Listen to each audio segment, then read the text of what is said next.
离开朋友，我们的生活一定会非常无聊。Setiap orang pasti membutuhkan teman. Teman dapat memperkaya kehidupan seseorang. Meninggalkan teman akan membuat kehidupan seseorang akan lebih membosankan. Well, assalamualaikum warahmatullahi wabarakatuh. Waalaikumsalam warahmatullahi wabarakatuh. Selamat siang saya sampaikan kepada para rekan-rekan Duta Pelajar Anti Bullying 2025, tak lupa pula kepada Dewan Juri yang saya hormati. Baik, berbicara tentang bullying merupakan suatu kasus yang mana sering kali terjadi hingga orang-orang menyebutnya sebagai kasus siklus pembulian. Ada yang tahu mengapa? Gak ada anunya tak? Slide-nya ada. Mencatat kasus pembulian yang sering kali terjadi bahwa pelaku pembulian melakukan tindak pembulian karena dulunya dia adalah korban.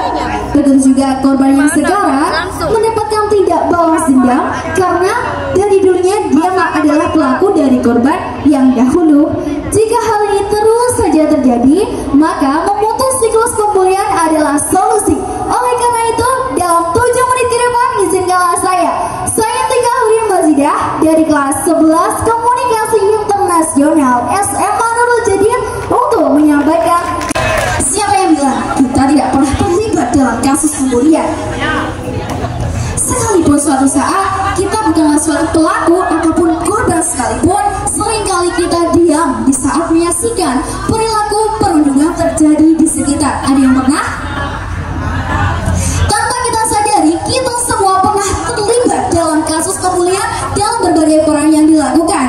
Akan tetapi, pemahaman tentang pembulian itu sendiri penting untuk setiap orang ketahui, karena banyak sekali orang-orang yang salah paham bahwa pembulian disalahgunakan sebagai hanyalah sebuah terbawa perasaan atau baper. Benar apa benar?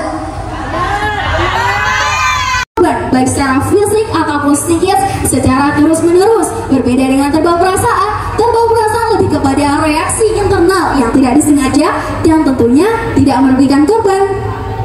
Oleh karena itu, beberapa kasus pembulian hanya menyorot dua belah pihak, yakni korban juga pelaku. Next.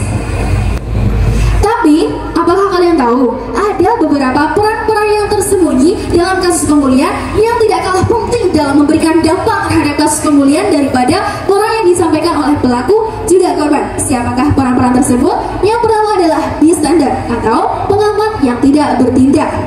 Pengamat yang tidak bertindak adalah individu ataupun kelompok yang mana mengamati kasus pembulian tetapi tidak melakukan aksi atau bahkan interferensi.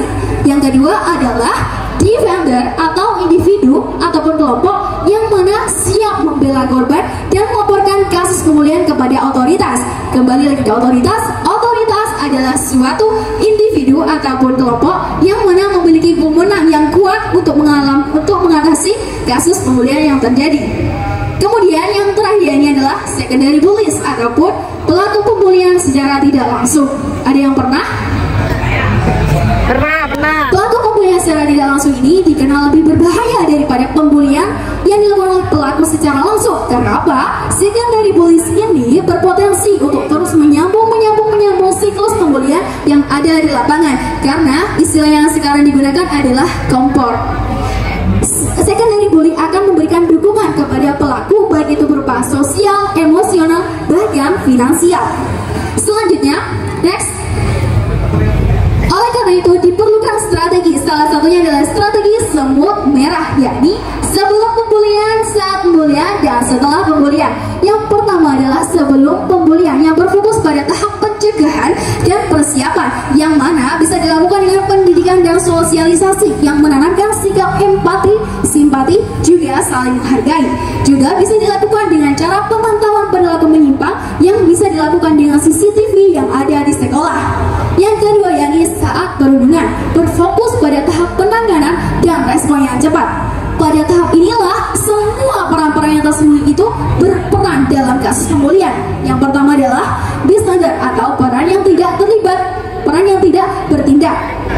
Sebagai peran yang tidak bertindak untuk memutus siklus pembulian, hendaknya tidak usah menyebarluaskan pembulian di mana-mana seperti yang dilakukan oleh secondary bullies. Hendaknya sudah cukup bagi bystander untuk segera melihat jika tidak mau melaporkan daripada lebih memperburuk situasi pemulihan. Yang kedua adalah defender. Sudah sebagai perannya, defender sebagai pembantu untuk membantu korban bangkit dan melawan ketidakadilan. Oleh karena itu, defender bisa melaporkan kepada otoritas. Nah, sebagai otoritas, sebagai guru ataupun pihak yang berwenang yang mendapatkan laporan, sudah seharusnya melakukan respon yang cepat dan tindakan untuk tidak memperburuk siklus pemulihan, lebih memperluas kemana-mana.